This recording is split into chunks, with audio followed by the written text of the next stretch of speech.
Right now on Today in New York, the search for suspects in a deadly shooting in Brooklyn. The startling moments, bullets flew into a Crown Heights crowd. Then, police opened fire on a man on the Lower East Side. We're learning the suspect attacked his own father before police say he charged at officers with a knife. And then heavy rain making its way out. There's going to be some showers during our commute. It's not going to be a soaker. Storm Team 4 will explain. Good morning, everybody. 4:30 a.m. right now on this Monday. It's August 17th. I'm Michael Gargiulo. Darlene Rodriguez has the morning off. Adele Caballero is watching an issue. So on the FDR Drive. Storm Team 4's Maria LaRosa here with today's forecast. What's happening, Maria? Yeah, we're past most of the heaviest steady rainfall, but we're dealing with leftovers. So, yeah, it's not going to be the cutest to commute. Rarely is on a Monday, isn't it, right? We've got, though, a lot of mist out there and still some lingering showers. The big picture showing over the last 6 hours, these showers, areas of showers rotating across the entire region. And some of that was heavy at times. You can see around Philadelphia, that's where we have the one lone flash flood warning still in place. But you can see from the Hudson Valley and eastern Long Island, not much has happened. Here we have generally light showers now moving through the city, Queens and into Nassau County. 69 degrees at Islip and the city. It is very, very muggy. That is definitely one takeaway for the entire day. It's going to feel tropical. If you're not seeing the showers right now, still grab the umbrella. With most of the showers tapering off by later this morning, we could see an afternoon shower or storm. Otherwise warm and muggy and some sun breaking out. 83 the high. All right, 4:31 right now. A lot of slowdowns already. That was the latest. Yeah, we've got a lot of slowdowns out there. And of course, slick roadways always make for a more complicated commute. So give yourself a lot of extra time out there. FDR Drive northbound over by exit 6 for 15th Street. We do have a crash taking out a lane. Give yourself a little extra time if that's part of your early morning commute. Quick look around town here with our crossings. George Washington Bridge, that's a delay-free ride, construction-free as well. Same holds true for the Lincoln Tunnel, but the Holland Tunnel inbound and outbound tube, you can expect to see one lane closed off with a dark and hazy ride at the Cuomo Bridge. Michael, back to you. Adele, thank you very much. Developing this morning in Brooklyn, police are searching for the suspects in a deadly shooting that's happened in Crown Heights. And today, New York's Tracy Strahan's live. Tracy, disturbing video from this. Well, they may not know what they look like, Michael, but we do know, detectives telling us over the phone, they're on the hunt for two men behind the gunfire that erupted in this area more than 24 hours ago. There's surveillance video that shows those terrifying moments, and we want to warn our viewers, this could be tough to watch.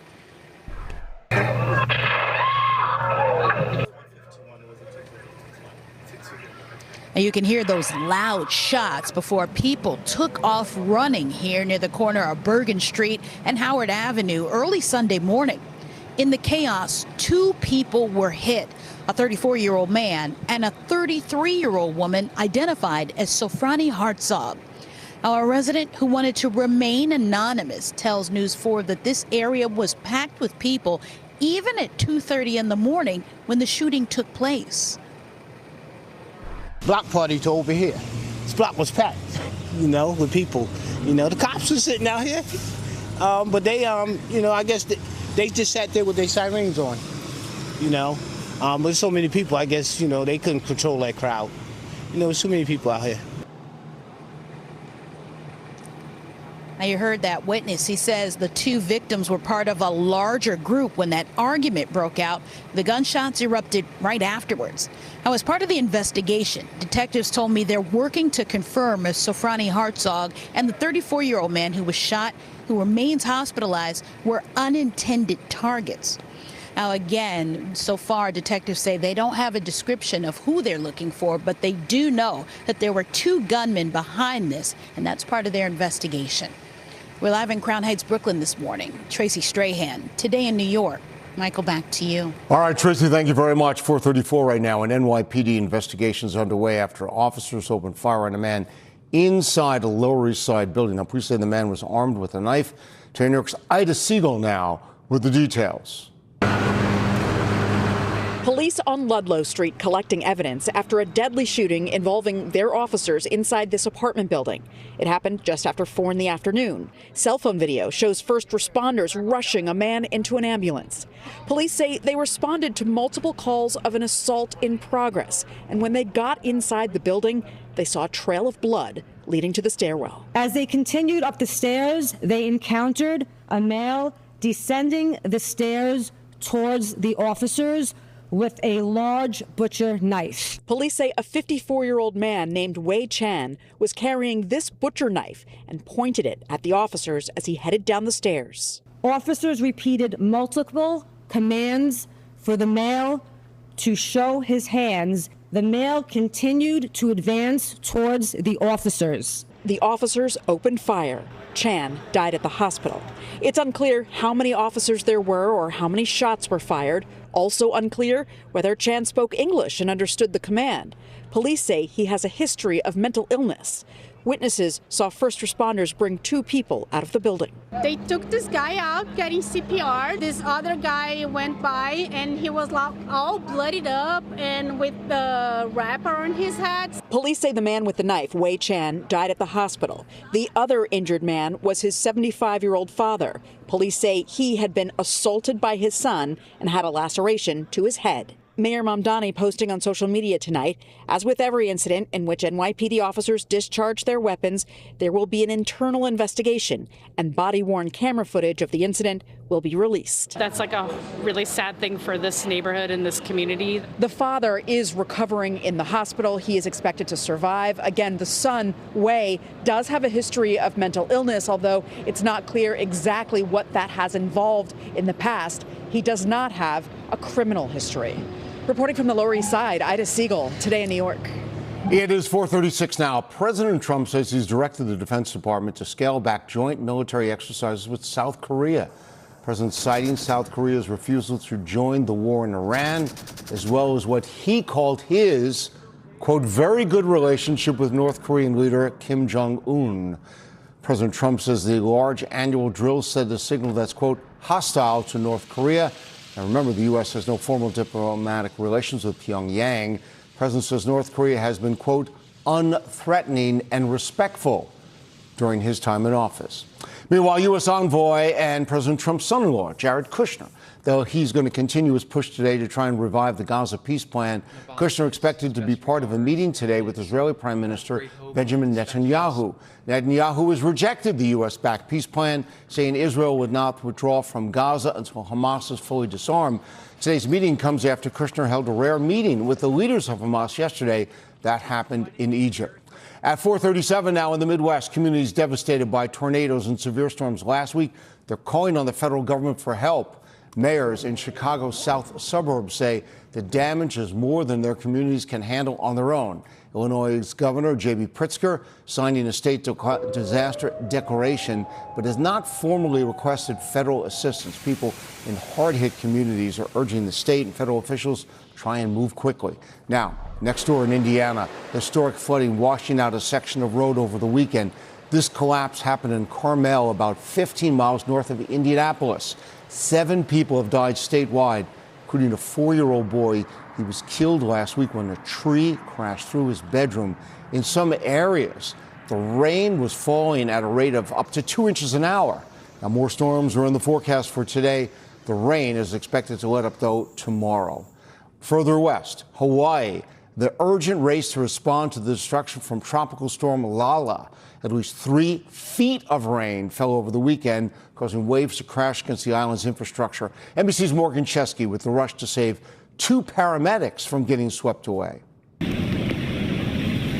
Lala's damage coming into focus after lashing Hawaii's Big Island, the eye of the storm passing 30 miles off the island's southern coast, dumping feet of rain and hitting coastal areas with dangerously high surf. Teams rescued a woman from a tree after a flash flood swept her home away. Video shows floodwaters surging in front of this house. Hawaii National Guard saving 2 paramedics trapped inside their own truck. Taking down the sign. Before it, too, was washed away. The trash can's moving. All that water wreaking havoc island-wide. Dude. From a drenching that felt non-stop. There's rushing water, there's debris, and there's boulders on the road, and it's dark. Oh my God. The storm so strong, the current washed out this road, taking down trees with it. In Hilo, water churning under this bridge, and drone video capturing roads completely submerged. The highest rainfall total from this storm, more than 42 inches along the Big Island's northeast coast. Winds there reaching more than 70 miles an hour, ripping roofs off buildings. Lala downgraded to a tropical storm as hundreds of thousands go without power. Just south of Hilo in Mountain View, Wendell Causey and his family working to clear roads of downed trees. What were you telling the grandkids as this one moved in? Yeah, they kept asking, is this the storm? Is this the storm? Yes, but trying to keep it so that it's not so scary. After losing their home to Hurricane Iniki in 1992, the family grateful to have survived a rare second Hawaiian hurricane. Morgan Chesky, NBC News. All right, 440, do want to check on Maria. Maria, just hard to believe those pictures. And at one point, they're saying 3 feet of rain falling. And in a relatively short amount of time, we're talking 24, 36 hours. It's a pretty horrible situation there. Lala is moving out. We feel a sort of a tropical air mass, very humid. We do have some showers. Notice no warnings in our immediate area, but it's going to be messy for the morning. We head to Mahwah, New Jersey. Oops, the forecast is off screen there, but take my word for it. It's going to be mild and muggy. We're going to try and sneak some sun in today. We have it for 2 more days before another round of showers. We'll talk about that in the 10-day. Maria, thanks so much. Still to come, honoring Hayden Panettiere, a Hollywood star who began her career at a young age, has died, and we're going to look back at the actress's decade-long career. Then out of office, Mayor Mamdani, he's taking his first break from City Hall. We'll tell you where he's headed and also tell you who's running the city while he's away. Also celebrating the annual India Day Parade, message of unity on the streets of the city. Out to the rails right now, your ADRN2 trains. You can expect to see delays and service changes. Let's head outside right now. We've got a live shot outside right by the George Washington Bridge. You can see we've got the slick roadway, still some sprinkling coming down. Definitely going to make for a complicated commute. We're going to break it all down for you coming up in just a few minutes. You're watching Today in New York. Hollywood is mourning the loss of a star who many watched shine since she was a young girl. That's insane! Nothing is inevitable. The future is not written in stone. Actress Hayden Panettiere was born and raised in Rockland County. She started acting as a child. She rose to fame in films like Remember the Titans and had a breakout role in the NBC series Heroes, when portrayed a tortured country star in Nashville. Panettiere also appeared in the Scream franchise. Police in Greenville, South Carolina say their preliminary investigation has found no signs of foul play or suspicious circumstances. Cause of death has not been announced. Her father described her as, quote, an incredible light and force of nature, and she was 36 years old. 444 right now, happening today in Las Vegas. Opening statements expected in the murder trial of the man accused of orchestrating the killing of rap icon Tupac Shakur. A jury, 6 men, 10 women, has been selected to hear the case against Dwayne Kefty Davis, former gang leader charged in Shakur's 1996 shooting death. Now, prosecutors say Davis ordered the hit and provided the gun used in the shooting, though they do not allege that he was the gunman, and Davis has pleaded not guilty. Here at home, the NYPD and community leaders in Inwood, they're working to stop what's being called another Dykeman takeover. They fanned out across the neighborhood last night to prevent an event being called Dykeman Takeover 3. Authorities believe it could mirror a gathering earlier this month that sparked chaos, gridlocked traffic, and even vandalism at several businesses. So far, the NYPD has not said whether last night's operation was a success. Mayor Zoran Mamdani, well, he's spending the week away, family vacation. Where'd he head? Upstate New York. Marks his first time away from City Hall since taking office, and his office, says the mayor, will continue to receive regular updates from senior staff while he's out. First Deputy Mayor Dean Fullahan is overseeing the day-to-day operations until Mayor Mamdani is back to work. He'll come back on August 23rd. I think, Maria, that's when a lot of people are back and we start the getting ready for the fall. Yeah, but I've started getting emails from the school about what's happening. It's time. It's time. But right now we have plenty of summer weather in the forecast, so don't fear about losing that warmth. We've got some humid conditions out there and rainy as well as we look at Rockefeller Plaza.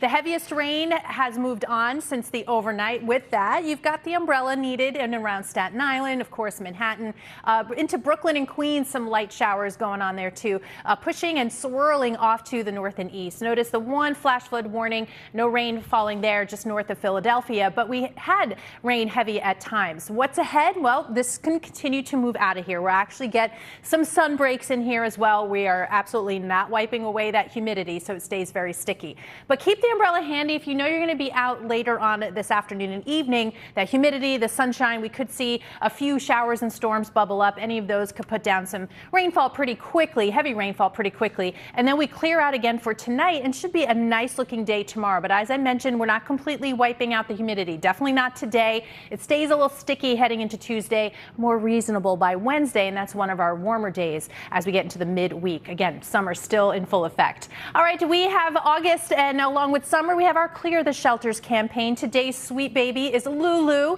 and she's at the Bergen County Animal Shelter and Adoption Services. She's looking for a calm, patient home. Look at that face, waiting for someone to earn her trust, and likes to be in charge. Oh, okay, she's a boss, Lulu. So if you think that she can fit into your family, scan that QR code. Of course, tons of animals need homes, and you can find out more there as well. 70 muggy degrees out there right now. That temperature, dew point temperature, upper 60s near 70. So along with the showers this morning and that brief break during the midday, we'll manage to get up to about 83 degrees with sun and clouds and that chance for a late day shower or storm. Otherwise, we really quiet down. So Tuesday and Wednesday, good days to get to the beach, the pool, the lake, because more storms come around by Thursday. That will knock our highs back down into the upper 70s and low 80s as we get into the weekend. 4:48, Adele saved me. It is Monday, Maria. It is Monday. You are doing perfectly fine. Don't worry. If you are heading out to the rails, not so fine right now, though. Your AD, N, and R trains, you can expect to see delays and service changes. Roadways also a mess with the rain still coming down and those slick roads. It is going to make for a bit of a messy commute right now. Cross Bronx Expressway westbound. We've got a crash just popped up by exit 2A, Jerome Avenue. One lane closed off. Already seeing taps on the brakes through the area, so give yourself some extra time through there. And then the FDR Drive northbound by 15th Street. Also watch for that crash taking out a lane. Let's take a quick check here at those gas prices. New York, it's going to be $4.13 a gallon, $3.97 for Jersey, $4.06 for Connecticut, and alternate side in effect for today. Michael, back to you. Adele, thank you very much. 4:49 right now, and thousands of people pack Madison Avenue to celebrate India's independence with music, with color, with culture. The 44th annual India Day Parade brought a powerful message of unity and diversity to the streets of Manhattan, and Today New York's Charles Watson was there for all the sights, all the sounds. It was a party down Madison Avenue as thousands took to the streets to celebrate India's independence with the 44th annual India Day Parade, the largest celebration of its kind in the country. Yeah, it's very good. You can see every country is here. Everyone's celebrating the Indian Parade Day, so it's an awesome feeling. The parade taking over 13 blocks of Madison Avenue between East 39th and East 26th Streets. Governor Kathy Hochul helping to kick things off, standing front and center as she marched with other dignitaries. Behind them, more than 40 vibrant floats rocking orange, white, and green, the colors of the Indian flag. Prashant Patel, who came down with his family from Boston, says they can feel the unity. It's wonderful. That's what it's all about, right? It's unity in diversity. It's pretty great. It feels like a party, and I feel good that I'm here. Both adults and kids along the parade route enjoying the sights of the big colorful floats and the boisterous sounds bouncing off the drums and gongs. All contributors to the authentic vibes out here, according to Lulu Ayush. It reminds me of India. We even ran into the quote-unquote Indian Elvis, who gave us a lesson about India's rich history through his eye-catching golden outfit. India was a golden bird, all full of gold. You know, people used to go India to get job, to do the business. So that's just like me, little piece of India. Yeah, people we spoke to say parade organizers certainly delivered on this year's theme and harmony and heritage. They say there may have been a lot of people out here from many different backgrounds, but they all felt unified in celebrating India and its independence. In Midtown, Charles Watson for Today in New York. 4:51 now, look out in New York. We have an award winner here in the city. It's Ginny Lou. the pug who won the world's ugliest dog competition last Friday in California. It's an annual contest, actually in its 50th year. I think she's cute. Calls attention to the benefits of adopting and rescue dogs while showing that all dogs deserve love, regardless of their appearance, of course. And this morning, Ginny Lou is going to make an appearance on the Today Show. You can see her right after Today in New York, starting at 7 a.m. I think she's beautiful. Still to come, another box office milestone for a young superhero from Forest Hills, Queens. Then the final chapter in the big summer book club today. Big conclusion happening in Central Park. You're watching Today in New York.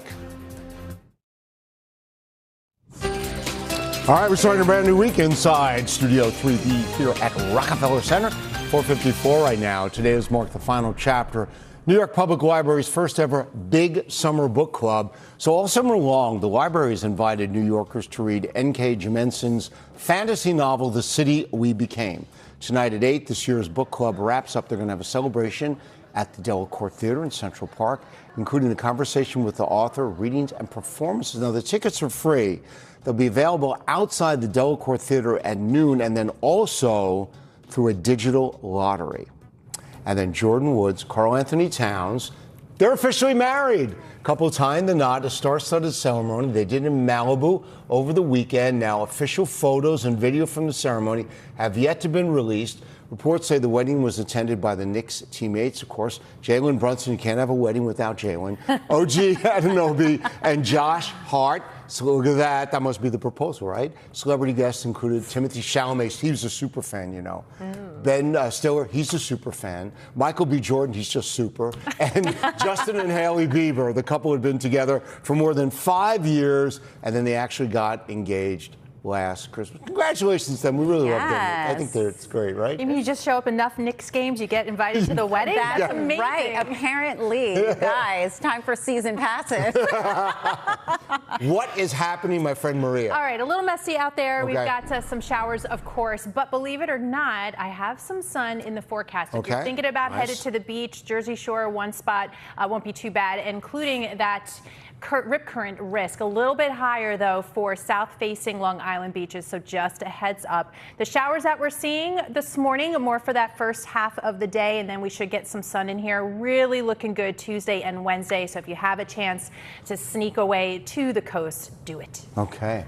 Yeah, hanging tight, waiting for that sun, because the wet roads are definitely making for a messy commute. Rail's also seeing issues here. Your AD, N, and R trains, give yourself some extra time. We've got a mix of delays and service changes. Roadways, we've got crashes popping up all over at this point. Cross Bronx westbound, it's going to be a tight ride heading into exit 2A Jerome Avenue because of that accident. It's a slow go on the FDR northbound into 15th Street. Again, because of a crash. We are also hearing of a crash just across the river here on the BQE. We'll have more on that coming up in a few minutes. Okay. Are you guys aware of the Spider-Man phenomenon? It's really incredible. So Spider-Man, it's called Spider-Man Brand New Day, another box office milestone for them. What is happening to me?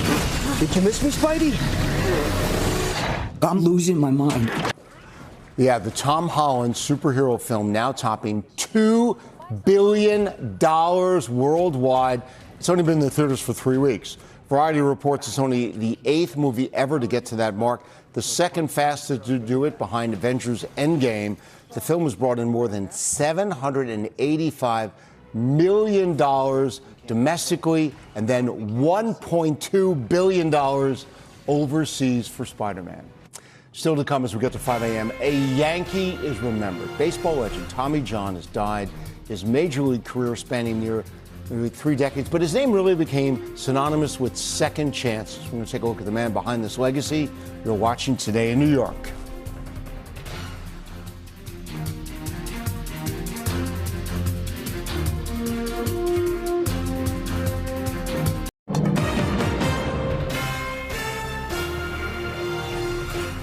Right now in Today, New York, a violent incident on the Lower East Side prompts police to open fire. What police say a suspect did to his own father before charging at officers with a knife. Then a legendary pitcher and the namesake of revolutionary surgery is dead. We're going to remember the life of Tommy John. Also, let's take a look outside. Messy, muggy morning. The rain is tapering off, though. How the morning commute's panning out in our Storm Team 4 forecast. Also, we'll take a look at traffic, too. Good morning, everybody. It's 5 a.m. now on this Monday, August 17th. I'm Michael Gargiulo. Darlene Rodriguez is the morning off. Del Caballeros here tracking roads and rails. Be careful because visibility is not yes, greatest. Exactly. And Stormy Force Maria Rosa here with today's forecast. Yeah, it's always tougher when it's right out the door. But thankfully, a lot of the heavy, steady rain that we had overnight, maybe you heard it out your window, that is moving on. It is still pretty damp out there. And yes, of course, tracking still some showers, even some fog. You get a good sense of that from that picture. Here's the big picture. You can see it winding around. Definitely heavier rain problems across the Philly area, central South Jersey, really South Jersey now, and occasional showers rotating through, about ready to move back into parts of Queens and Nassau County. It's muggy everywhere, 70 degrees at Central Park, 67 in Poughkeepsie, Eastport at 68. So the next few hours may be looking like this. A view from Earth Cam, you can see that rain and sort of that mist moving on through. Even though we're seeing the showers this morning wind down for the midday, 77 degrees, some sun breaking out by noontime, keep the umbrella handy. There is that chance for a pop-up shower or storm later on this afternoon and evening. Headed up to about 83. We do start to clear out a bit heading into tonight. All right, 5:01, definitely a messy Monday morning commute, Adele. Yes, a messy, muggy, low visibility commute, as we mentioned. So you're going to need plenty of extra time out there. First up, BQE westbound into the Manhattan Bridge, exit 29. We've got a crash here taking out a lane. Delays are building through the area. Heading a little further along FDR Drive northbound by 15th Street. We're still watching this accident, also blocking a lane, and it's going to be a tight ride on the Cross Bronx westbound into 2A, again because of a crash. Michael, back to you. Adele, thank you very much. We're following a developing story in Brooklyn right now. This morning, Crown Heights, police are looking for the suspects involved in a deadly shooting that happened over the weekend. New York's Tracy Strand's at the scene now. Tracy, really disturbing video showing what happened those moments the shots rang out. And witnesses say hundreds of people, Michael, filled this block early Sunday morning when those shots rang out, claiming the life of a 33-year-old woman. Now, surveillance video shows that moment of chaos, and we want to warn our viewers, it could be difficult for you to watch.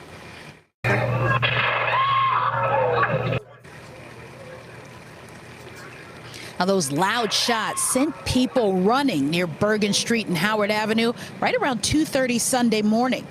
2 people were hit by gunfire. A 34-year-old man shot in the stomach and a 33-year-old woman shot in the back, identified as Sofrani Hartzog. Now, Hartzog was pronounced dead after being transported to Brookdale Hospital. Authorities say both victims were part of a larger group when an argument broke out near this intersection. The deadly shots fired moments later. As part of their investigation, detectives tell us they're working to determine if those 2 victims were simply innocent bystanders caught in the crossfire. Well, as we bring you back live, detectives also telling us over the phone this morning that they're on the hunt for 2 gunmen who were behind this violence that claimed the life of Sofrani Hartzog. We also know that that 34-year-old man who was shot is in stable condition at a local hospital. Of course, NYPD asking anyone who knows anything about this, who saw any of it, to contact them immediately. We're live in Crown Heights, Brooklyn this morning. Tracy Strahan, today in New York. Michael, back to you. Tracy, thank you very much. On the Lower East Side, body camera video set to be reviewed in a shooting that involves police where a man armed with a butcher knife was killed. Happened just after 4 p.m. yesterday afternoon in an apartment at Ludlow Street near Rivington Street. Police say they responded to reports of an assault. They found a 54-year-old man in a stairwell as he moved towards them with a knife. Officials identified the man as Wei Shan. He died at the hospital. His 75-year-old father also found injured inside with a head laceration after an alleged assault. He is expected to survive. They took this guy out getting CPR. This other guy went by and he was all bloodied up and with the wrapper on his head. That's like a really sad thing for this neighborhood and this community. Now, police say Chan had a history of mental illness, but no criminal record. Mary Mondani says the shooting will be reviewed under the NYPD's standard internal investigation process. It's 5:04 right now. Many people taking the moment to remember a pitcher who is noted for just not only his career, but the operation in his name. It's a former Yankee who died over the weekend after recently announcing his retirement from public life. Tommy John. He was known for his career on the mound, but his impact extended far beyond the game. Bruce Beck has a look back at his legacy. The baseball world is mourning the passing of Tommy John. The left-handed pitcher won 288 games over 26 major league seasons and was the namesake for a legendary orthopedic surgery which revolutionized sports medicine. The four-time All-Star died at his home in Bradenton, Florida at the age of 83. Tommy had two different stints with the New York Yankees in the 70s and 80s. In 8 years in pinstripes, he had 91 wins, 53 complete games, and 12 shutouts. At Yankees Old Timers Day just a week ago, he sent a vague message to the team about his health, saying he wanted to say goodbye.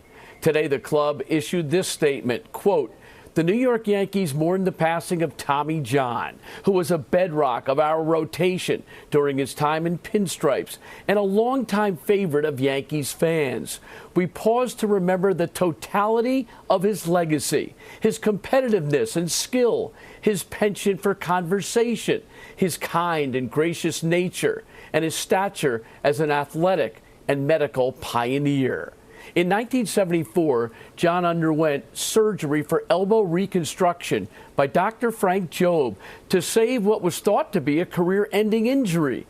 The procedure was named after him and is now commonplace. It has saved the careers of thousands of players.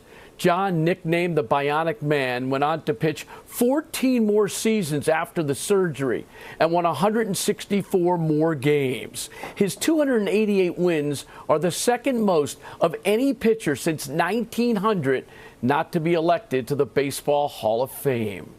I was fortunate to work with Tommy during baseball broadcasts and had the opportunity to play golf with him in South Florida. Those are special experiences I will always cherish because Tommy John was a gem of a man. Michael, his legacy is a beautiful one, both on and off the field. He certainly is our Bruce Beck there. Well, defiant Iran calling on the U.S. to accept the reality of defeat, their words, and stop indulging in delusions after President Donald Trump suggested that he would soon declare the Strait of Hormuz a territory of the United States. NBC's Bianca Fascini has the latest now from Washington. Nearly 6 months later, Iran is calling on the U.S. to, quote, accept the reality of defeat. This as the stability of the American military is being questioned. At least 2 American military vessels are facing a wide range of claims, from low morale to soldiers struggling with severe mental health challenges, claims the White House denies. No, they're not. The retired Admiral Mike Mullen, the former chair of the Joint Chiefs of Staff, said Sunday that the truth is, quote, somewhere in the middle. We learned in Vietnam, we deployed for a year at a time there. That's just too long. Now the X account representing the USS George Washington has shared a new video promoting food services on board as the ship is expected to replace the USS Abraham Lincoln. There are few signs, if any, that the war is close to over. In a social media post, Iran's deputy foreign minister wrote the Strait of Hormuz, quote, will be opened and closed only under Iran's command. The post came in response to President Donald Trump telling supporters he would declare the strait a U.S. territory, while also asking for grace with gas prices. So, for you to pay a tiny little bit more for your gasoline, just remember, you're doing it so that a very evil country cannot have a country. Really, it's the #1 state sponsor of terror in the world. We don't want to have them have a nuclear weapon. And elsewhere in the Middle East, the president's son-in-law, Jared Kushner, will meet with Israel's prime minister today, just a day after meeting with the leader of Hamas on Sunday. In Washington, Bianca Fascini, NBC News. Now, also in Washington, FBI Director Kash Patel says the Trump administration has helped drive down crime nationwide. For me at the FBI, what I did specifically was rebuild an entire infrastructure that was decades old, sent 1,500 FBI personnel from Washington, D.C. permanently out into the field in the United States of America to work with our state and local and interagency partners to deliver these results. Now, that's an interview with Fox News. Kash Patel said the country's seen a 20% drop in murders, 20% decline in drug overdose deaths. Now, those numbers have not been independently verified. He credited increased coordination between the federal, the state, and local law enforcement agencies. Okay, as we get to 5:10, let's check in with Maria looking at the clouds of the radar. We got some rain too, Maria. Yes, and for many of us, it's a winding down for this morning. You can see it picking up a bit in places like Nassau, Suffolk County. Let's take you to Elmont, where today eventually some sun breaks out into the low 80s. Some pretty warm days and dry skies as we head into the midweek. Showers and storms all returning for everyone. By the end of the week, I'll take a look at that timing and what it does to those temperatures in the 10-day. Maria, thanks so much. Still to come, the deadly flesh-eating bacteria that some states are keeping a close eye on. And then images from the NYPD of the suspect wanted in the shooting of a livery cab driver in Brooklyn. Cross Bronx Expressway westbound side, we are still watching this crash by exit 2A for Jerome Avenue. One lane closed off and big backups through the area. Coming up in a few minutes, we're going to let you know just how bad those delays are looking and help you get around it. Here's a live look outside now onto the Grand Central Parkway. We've got those glistening roads. Give yourself lots of extra time out there. You're watching Today in New York.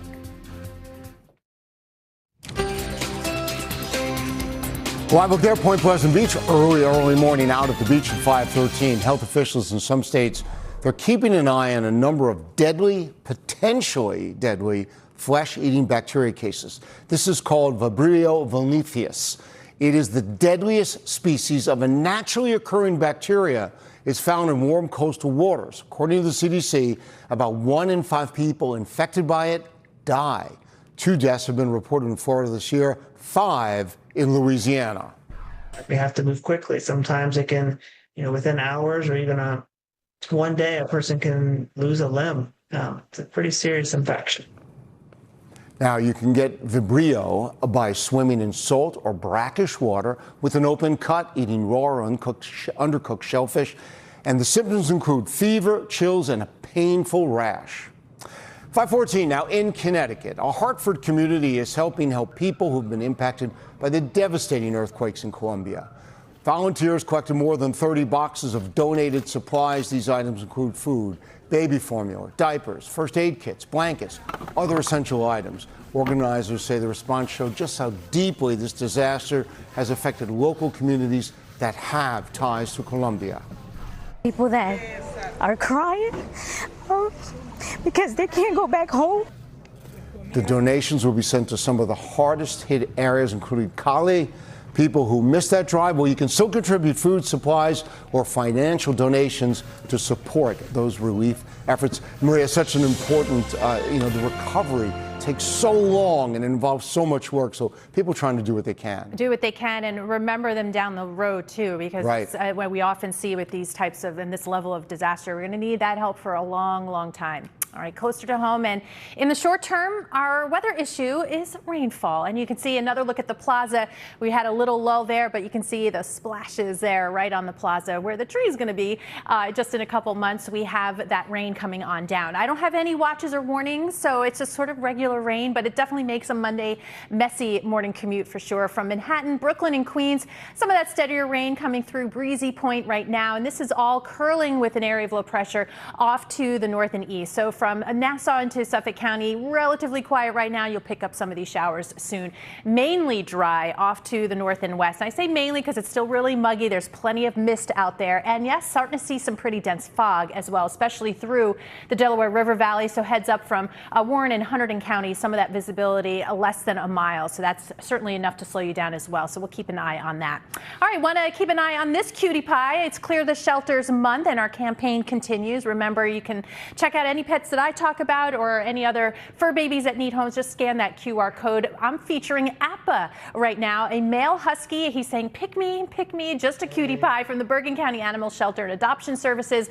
Goofball personality, and he is the life of the party. I mean, I think that picture says it all. So if you want to bring him into your family, please scan that QR code. You can find out more information. 70 degrees right now at Central Park. The dew point's at 70, so it feels tropical out there. Umbrellas needed, windshield wipers through the morning commute. Mostly cloudy, and we'll get some sun breaks in here by the afternoon. At that point, though, as we head up to about 83, we could see some showers and storms fire up again on the backside of this low moving through now. So think about dinner time, late PM commute before things dry out and clear out heading into tonight. So 83 degree today. Keep the umbrella handy even after this morning, and it stays really sticky into the overnight mile too, up to 71. Overall, though, Tuesday, Wednesday, really nice summer days, just warm.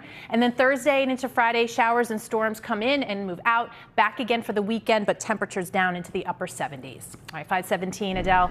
What's not moving around right now? Right now, BQE, we're having some issues here now. While the crash by the Manhattan Bridge has cleared out, we now have a stalled car on the westbound side over by Flushing Avenue, and that's definitely causing some taps on the brakes. Heading just across the river here, we continue to watch this accident on the FDR Drive northbound over by exit 6 for 15th Street. You've got one lane closed off through there, and even further north, Cross Bronx Expressway, tight ride in pockets here on the westbound side, heading into exit 2A for Jerome Avenue, again because of an accident blocking a couple of lanes. Heading out to the LIE here by the Grand Central Parkway, traffic is still pretty light, but you can see glistening roadways, raindrops on the camera lens here. So again, visibility is low. You are going to want to give yourself some extra time. Michael, back to you. Adele, thank you very much. The NYPD releasing new, clearer images of the suspect wanted in the shooting of a livery cab driver in Brooklyn. Investigators say the man got into a cab, Parkside Avenue, Prospect Lovers Gardens, July 11th, demanded money and then the keys. When the 21-year-old driver tried to run away, police say the suspect shot him in the face. That driver did survive. The suspect got away with cash. You're asked to call Crime Stoppers if you have any information on this case. And at 5:18 right now, services will be held in Wales this morning for three-time Grammy nominee Bonnie Tyler. Well, known for hits like that one, Total Eclipse of the Heart, Holding Out for a Hero, and It's a Heartache. That's her other big hit. Bonnie Tyler died last month at the age of 75. She was born Gaynor Hopkins, but Tyler topped the charts in the U.S. and in the U.K. 1983 with that song, Total Eclipse of the Heart, a song she says she never got tired of singing. We never got tired of listening to it either. Still to come at 5:19, still to come, they wished upon a star. Well, now they're Disney legends. The local entertainers honored by the House of Mouse, as it's known. You're watching Today in New York. All right, here we are at Studio 3B. We're dry in here. It's been kind of a wet morning outside. Disney rolling out the magic at its D23 fan event, honoring a new class of Disney legends, including Washington Heights native Lin-Manuel Miranda. I can explain every natural phenomenon. If Washington isn't going to listen to discipline, this is the difference. This kid is out. Lin-Manuel was celebrated with a musical tribute that featured songs from Moana and Encanto. The new honorees include New Jersey natives, the Jonas Brothers, Brooklyn-born, Jersey-raised Anne Hathaway. She was recognized more than 2 decades after making, of course, her Disney debut in The Princess Diaries. I am here today because I am one of the most insanely lucky people in the world, and the true source of the luck that brought me here. Thank you to you. So the Disney Legends Award is the company's highest honor, recognizes people who've made a lasting impact on the Disney legacy. And of course, it's generational, right? Because I was saying, when I was a kid, it was Herbie the Love Bug. That was the Love Bug, remember that? Yeah. And it was Dean Jones was the actor. Look at you. Well, there we go. There you go. There's Julie Andrews. Then came electricity. Julie Andrews is a good one. Julie Andrews, yes. That's a good one. Good one, yeah. Well, from Disney Princesses, that's right. How about the Boys of Summer? The Boys of Summer. Yes, we have the Mets taking the field today. 7:10 first pitch. Looks pretty good. We'll get some sun to break out, and temperatures that'll be in the upper 70s, near 80 degrees as they take on the Padres. There could be a passing shower or storm in the vicinity later in the game, so something to give a heads up about. Otherwise, it's obviously messy this morning. Watching that storm risk later on today. That clears us out, though, tomorrow. Not necessarily the humidity. It's still pretty sticky and very warm. You can see near 90 in D.C., mid and upper 80s, even through Wednesday, up and down the I-95 corridor. And then by Wednesday, you see that rain off to our west. We'll see some showers and storms come on through again by Thursday. Okay, Del, what's happening? Yeah, it's just a soggy ride right now. And of course, it's one of those days you've got low visibility. You want to give yourself some extra time. Rails and roads, your A, Q, D, and 1 trains. You've got a mix of delays and service changes. Roadways, just a mess here on the Cross Bronx Expressway. Westbound side into exit 2A for Jerome Avenue. You've got a crash. That takes out a lane. Delays are back to the Sheridan Expressway at this point. We've got a couple of other crashes going on as well. We'll have more on that coming up in a few minutes. And live look outside here onto the Holland Tunnel. This gives you an idea of how wet of a ride it is out there, but construction has cleared out. Okay, do you have a favorite Disney legend? Oh, that's a good one. Tough That's one. hard. Yeah, I don't know. I'd have to really think about it. Okay. For me, it's The Little Mermaid. But like The Little Mermaid! You know, she's animated. I don't know if that counts. Yeah, that's No, we get the Little Mermaid. They get a costume. You show up. Hard to walk on stage, but we'd make it happen. Jersey City turning up the music and pride for its 6th annual Puerto Rican Day Parade. The crowd's packing the streets to celebrate Puerto Rico's culture with performances from Tito Puente Jr. and Grupo Mania. Governor Mikey Sherrill was also there among those joining in with the fun. New Jersey has one of the largest Puerto Rican communities on the mainland, and so we're so proud to be here today to celebrate. And while the parade offered a chance to have fun, Puerto Rico itself, of course, is dealing with that historic drought. Our own Gabi Acevedo reporting from there, and rationing water on the island, as we showed you in Gabi's reports from Puerto Rico last week. Meanwhile, in Queens, the Bolivian Day Parade brought crowds to 37th Avenue in Jackson Heights, Queens, yesterday. So this Citizen App video. The parade celebrates Bolivia's folk dance tradition from the country's indigenous, Spanish, colonial, and African influences. That party went from 69th Street all the way up to 89th Street. Great to see everybody out. Still ahead as we get to 5:30, the push to stop a teen takeover on one part of Upper Manhattan. Plus this. The search is on for gunmen who opened fire in a crowd here in Brooklyn, claiming the life of a local woman. We're live in Crown Heights with the latest on the investigation. When Today in New York comes right back.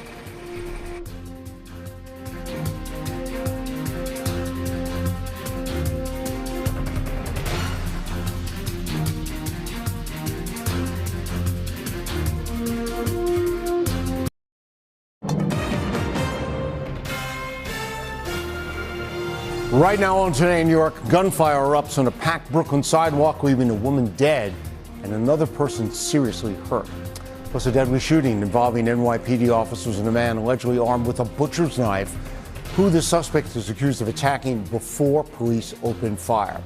Then it is a damp and dreary start to our Monday. Storm Dufour will tell us, though, how long the showers will be sticking around. It's like just what you need on a Monday, right? Good morning, everybody. 5:30 a.m. right now on this Monday.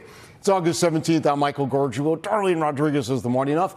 Del Caballero is watching several problems now. It's all coming from our wet roads, reduced visibility. Storm Dufour's Maria Rosa here with a look at how this is going to play out today. I'll spin it positively. Okay, do that. It feels like the first time we're getting rain without like massive flash flooding and ridiculous amounts. That's good. So That's we got good. that, but That's timing's not great. Yeah. We do have a little bit of a mess out there because of some of this rainfall. The heaviest of which has already come on through. So you're looking at the Brooklyn Bridge there. Visibility here is pretty good, but where I'm finding some pretty dense fog is the Delaware River Valley into the Poconos. So heads up from Hunterdon and Warren County into Pike County. Visibility at times maybe less than half a mile, and I'll keep an eye on other areas, but definitely misty, and you can see some of those showers rotating out of the area. It is going to be a muggy too. 70 at Newark and the city, 67 in White Plains. You see some of those lighter showers moving into Brooklyn and Queens and rotating in through Nassau County. Again, no warnings associated with this, but timing wise not the best as we see the shower chances through at least this morning. So by the time we get to 10, 11 a.m. beginning to dry out a bit, still pretty muggy. 75 degrees by lunchtime, on our way up to 83. We will get some sun breaks in here, and that may help fuel some showers and storms later in the evening. I'll talk about those in a minute. 5:31 right now. Yeah, definitely not helping the morning commute, this weather. Yeah, definitely not helping us out right now. If you are heading around through Long Island, Nassau County here specifically, Southern State Parkway westbound by exit 17. For Hempstead Avenue, we do have this crash. It's blocking a lane, stop and go traffic going all the way back past exit 18 already. So we will continue to keep a close eye on that. We'll keep you posted there. Cross Bronx Expressway. This is now a solid ride westbound into exit 2A for Jerome Avenue. Again, another accident blocks a lane with delays all the way back to the Sheridan Expressway. And also watch for this crash on the FDR northbound heading into 15th Street. Michael, back to you. Adele, thank you very much. Developing now, the search for a shooter after a woman is hit and killed by a bullet while standing on a busy sidewalk in Brooklyn. New Tracy's trains in Crown Heights now with video as well that police are hoping could track down the people responsible. Tracy. Especially since now we know, according to detectives, that they're on the hunt for at least 2 gunmen behind the chaos that ensued here, claiming the life of a 33-year-old woman. Now, witnesses say there were at least 100 people packing this intersection when it happened, and surveillance video shows the crowd running. We want to warn you, it may be difficult to watch.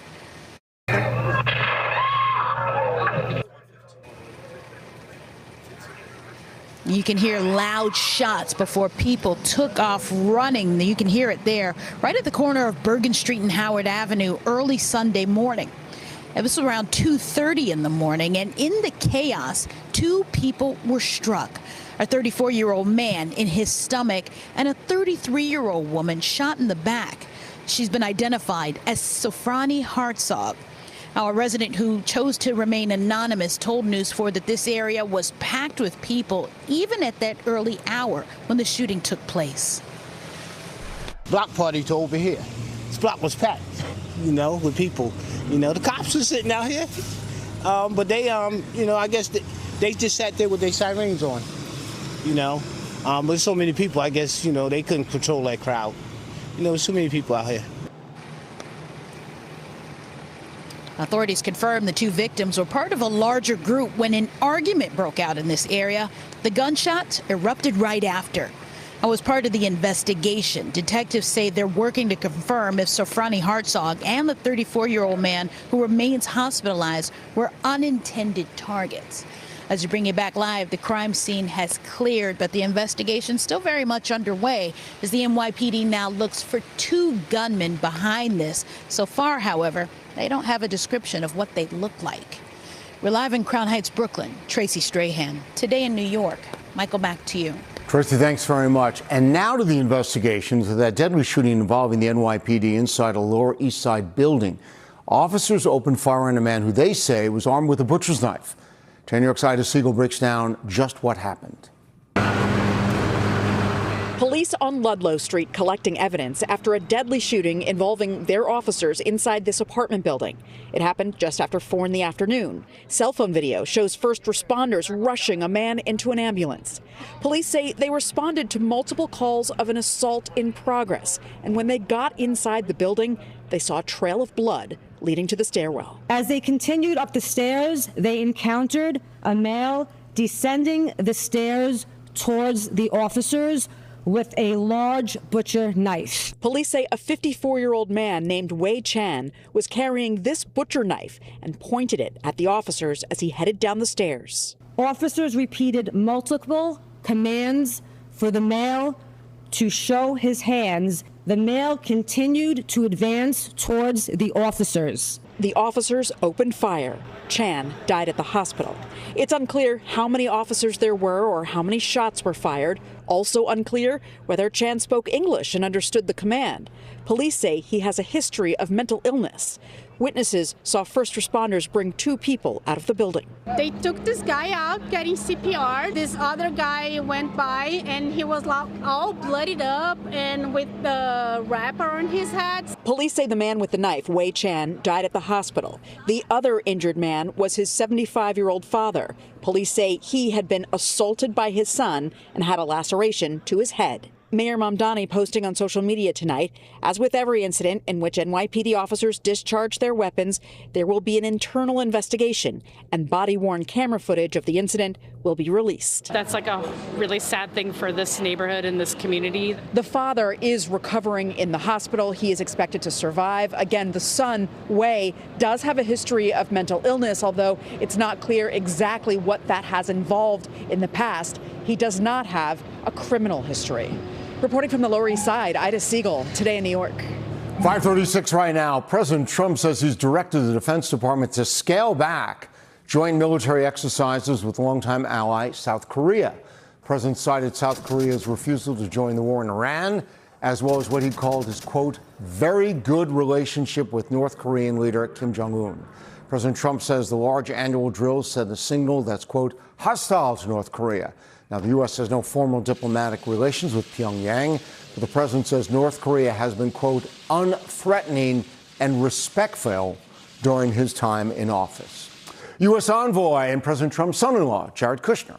He's going to continue a push today to revive the Gaza peace plan. Kushner expected to be part of a meeting today with Israeli Prime Minister Benjamin Netanyahu. Netanyahu has rejected the U.S.-backed peace plan, saying Israel will not withdraw from Gaza until Hamas is fully disarmed. Today's meeting comes after Kushner held a rare meeting with the leaders of Hamas yesterday that happened in Egypt. And at 5:37, back here at home, the NYPD and community leaders in Inwood, they're working to stop what's being called another Dykeman takeover. So they fanned out across the neighborhood last night to prevent an event being called Dykeman Takeover 3. Authorities believe it could mirror a gathering earlier this month that sparked chaos, gridlock traffic, and vandalism at several businesses. So far, the NYPD has not said whether last night's operation was, in their view, a success. 5 people were hurt, 4 of them firefighters, in a fire in an apartment building in Hamilton Heights. This video from Citizen App shows flames and thick smoke near the top of that building. It's Broadway and West 151st Street last night. Told one of the injured firefighters had to go to the hospital in serious condition. The other injuries are said to be minor, and there's no word yet as to how that fire started. 5:38 though right now. Mayor Zoran Mamdani is spending a week away. It's a family vacation. Where is he taking it? Upstate New York. Marks his first time away from City Hall since he took office. His office says the mayor will continue to receive regular updates from senior staff while he's out. And the first deputy mayor, Dean Fullahan, he's overseeing the day-to-day operations until Mayor Mamdani returns on August 23rd. But right now, this morning, the city, visibility is a little bit down there, Maria. I know. If you're trying to sneak in some vacation time before the kids head back to school, yeah, you're waking up to this messy, kind of muggy and misty day. But we're going from a messy Monday with these showers and, yes, even some PM storms today to much sunnier conditions for at least the next 2 days. You can see how warm it gets by midweek. So ahead, we're going to finish out the week warm and stormy. So we'll take a look at that timing, too, in the 10-day. Maria, thank you so much. Still ahead, it's the shocking death of actress Hayden Panettiere, how the star is being remembered this morning. And then orange, white, and green filling Madison Avenue. Message of unity as crowds celebrated the annual India Day Parade. Hitting the roads right now, Cross Bronx Expressway westbound side. We're still watching this crash over by exit 2A for Jerome Avenue. You've got one lane closed off and big backups through the area.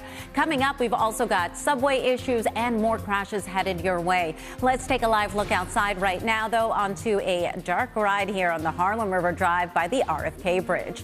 You're watching Today in New York. You're watching Today in New York with Darlene Rodriguez, Michael Gargiulo, First 4 Traffic with Adele Caballero, and Storm Team 4 meteorologist Maria LaRosa. This is Today in New York. It is 5:42 right now, and Hollywood is mourning the loss of a star who many watched shine since she was a young girl. That's insane! Nothing is inevitable. The future is not written in stone. Actress Hayden Panettiere was born and raised in Rockland County. She started acting as a child. She rose to fame in films like Remember the Titans and had the breakout role in the hit NBC series Heroes and portrayed a tortured country star in Nashville. Panettiere also appeared in the Scream movie franchise. Police in Greenville, South Carolina say their preliminary investigations found no signs of foul play or suspicious circumstances. Cause of death has not been announced. Her father described her as, quote, an incredible light and force of nature, unquote. She was 36 years old and would have turned 37 coming up this Friday. Right now at 5:43 in Hawaii, the urgent race to respond to the destruction from Tropical Storm Lala. Hurricane-force wind gusts were reported across the islands. This morning, there are tens of thousands of people with no power. NBC's Morgan Chesky has a closer look now at the damage and the rescue efforts. Lala's damage coming into focus after lashing Hawaii's Big Island, the eye of the storm passing 30 miles off the island's southern coast, dumping feet of rain and hitting coastal areas with dangerously high surf. Teams rescued a woman from a tree after a flash flood swept her home away. Video shows floodwaters surging in front of this house. Hawaii National Guard saving 2 paramedics trapped inside their own truck. Taking down the sign. Before it, too, was washed away. The trash can's moving. All that water wreaking havoc island-wide. Dude. From a drenching that felt nonstop. There's rushing water, there's debris, and there's boulders on the road, and it's dark. Oh my God. The storm so strong, the current washed out this road, taking down trees with it. In Hilo, water churning under this bridge, and drone video capturing roads completely submerged. The highest rainfall total from this storm, more than 42 inches along the Big Island's northeast coast. Winds there reaching more than 70 miles an hour, ripping roofs off buildings. Lala downgraded to a tropical storm as hundreds of thousands go without power. Just south of Hilo in Mountain View, Wendell Kazi and his family working to clear roads of downed trees. What were you telling the grandkids as this one moved in? Yeah, they kept asking, is this the storm? Is this the storm? Yes, but trying to keep it so that it's not so scary.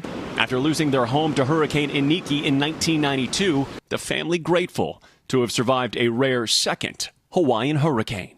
Morgan Chesky, NBC News. And at 5:45, we want to check on Maria. We've got to look at where the storm is located. And, we saw in Morgan's report just how terrible the damage has been. Terrible, terrible. It is continuing to pull away, but it continues to be a very interesting story of this storm, just meteorologically, because it is a tropical storm right now. It is well away from Hawaii, so that rain risk continues to diminish. But the official forecast track has it strengthening again to a hurricane as it moves to the north into the Central Pacific. So the good news is, of course, no more land impacted, but an interesting fact that it is going to continue to strengthen again back into a hurricane.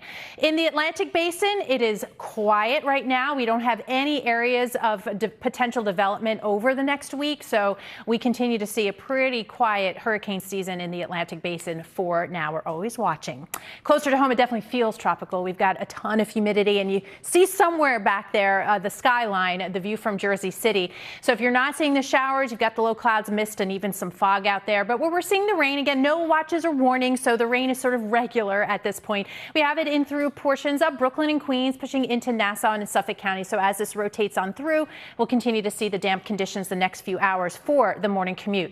But I want you to keep that umbrella handy for later. While we see some sun break out later this afternoon, we're going to see even some more showers, even a few thunderstorms pop up again, especially to the north and west by later on this evening. So think maybe later PM commute into that dinner hour and late evening, and then we do start to see our skies clear out. And speaking of clearing out, we want to clear the shelters. Our campaign continues with this cutie pie. This is Max.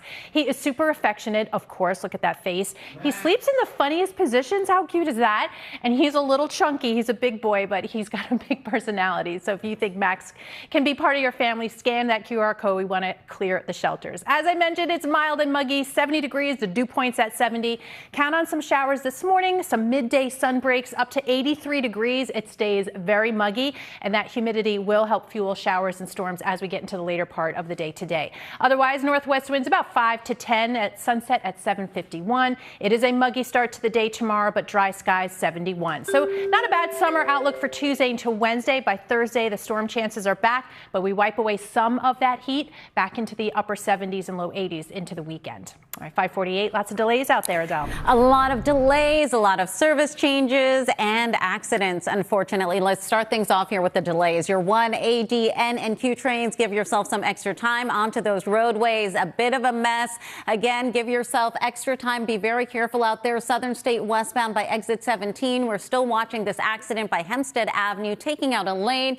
Cross Bronx Expressway delays are back to the Bronx River Parkway because of a crash westbound over by exit 2A for Jerome Avenue. We continue to watch an accident on the Bruckner Expressway westbound over by the Hunts Point drawbridge, and then a little further down here, BQE eastbound by Flushing Avenue. Watch for a stalled car. Let's take a quick check here at those gas prices. New York, you've got $4.13 a gallon. It's going to be $3.97 for New Jersey, $4.06 for Connecticut. And as a reminder, alternate side is in effect for today. Michael, back to you. Adele, thank you so much. At 5:49 in Manhattan, Madison Avenue turning into a sea of orange, white, and green for the 44th annual India Day Parade that was yesterday. Thousands of people filling the streets celebrating India's independence Floats, music, cultural performances went on for more than a dozen blocks, and people came from all across the country, indeed, from all around the world. It reminds me of India. Everyone's celebrating the Indian Parade Day, so it's awesome feeling. That's what it's all about, right? It's unity in diversity. It's pretty great. It feels like a party, and I feel good that I'm here. Governor Kathy Hochul taking part in the parade. Organizers say it's the largest India's Day celebration in the country. This year's parade theme was Harmony and Heritage, celebrating Indian culture, traditions, and community. Now, Newark celebrated its Latino community this weekend with the city's annual Latin Festival.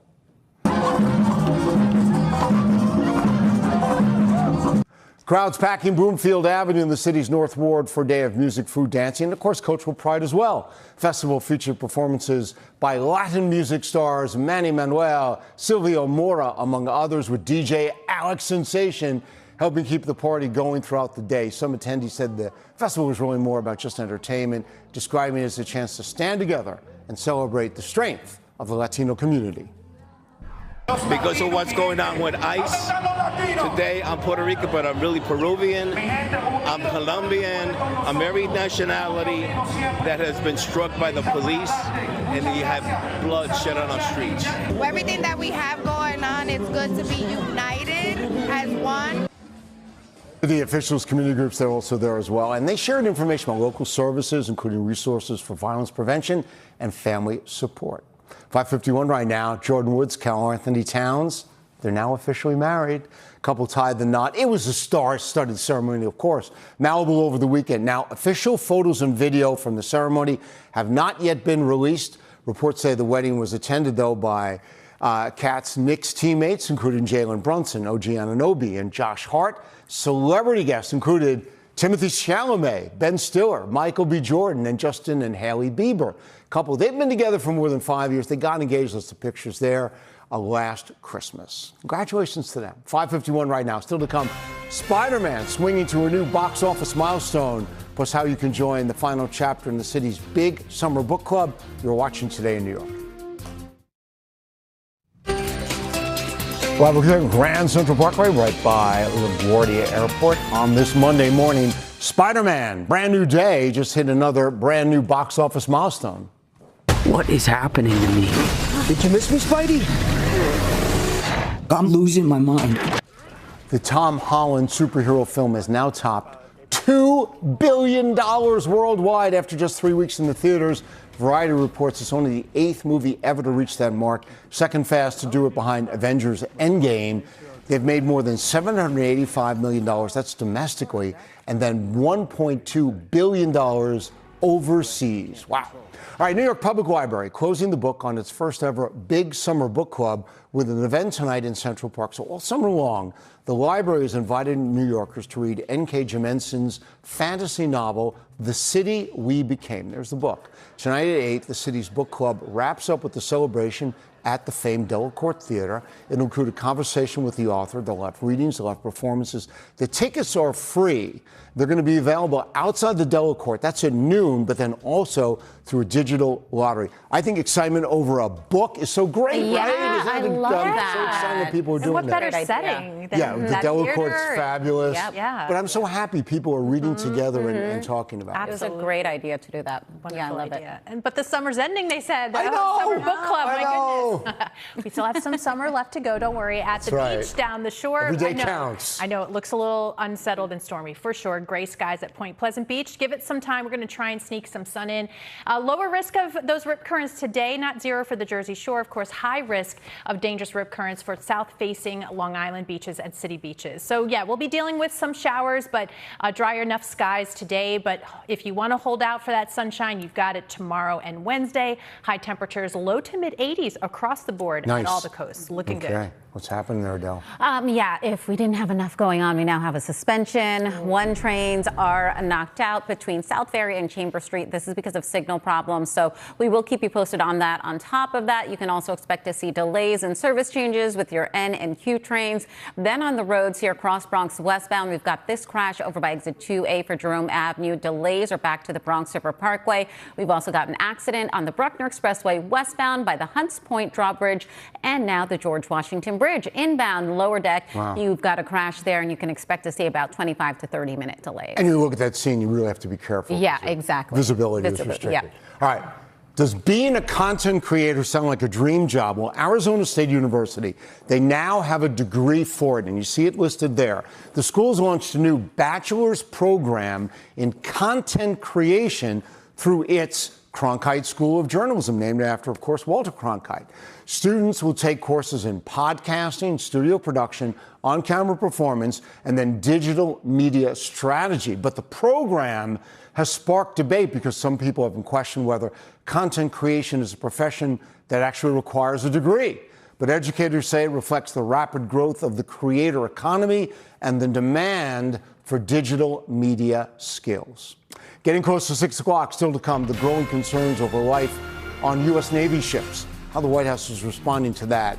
And then street takeover arrest on Long Island, a major bust that happened over the weekend. You're watching Today in New York.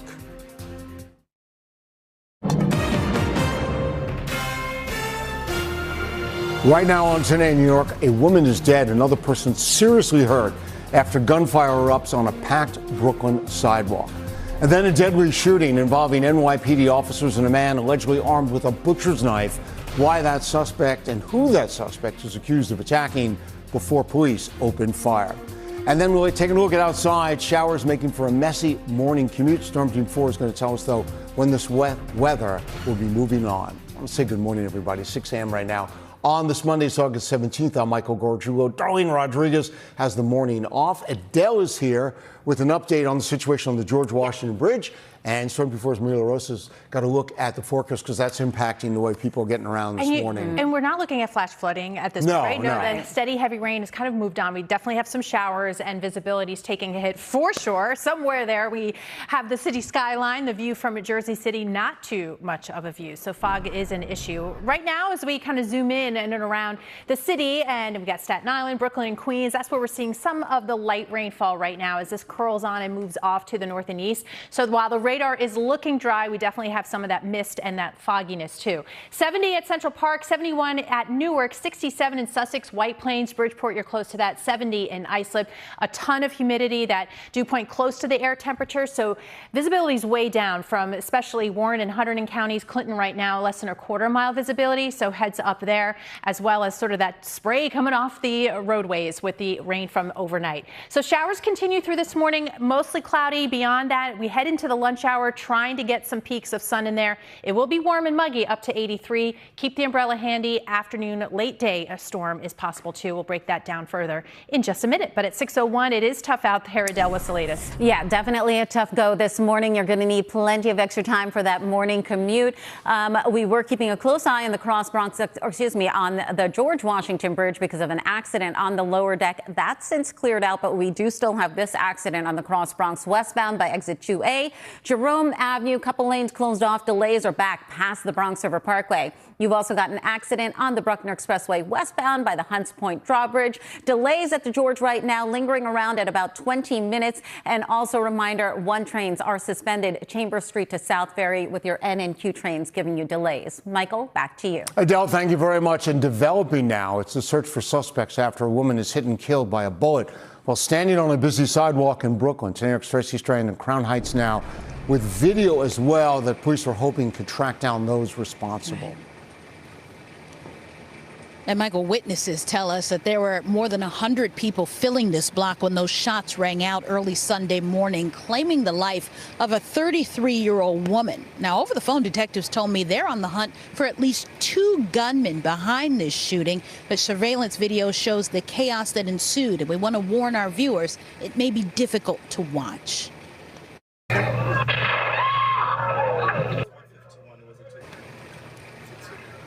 Those loud shots sent people scrambling near Bergen Street and Howard Avenue right around 2:30 Sunday morning.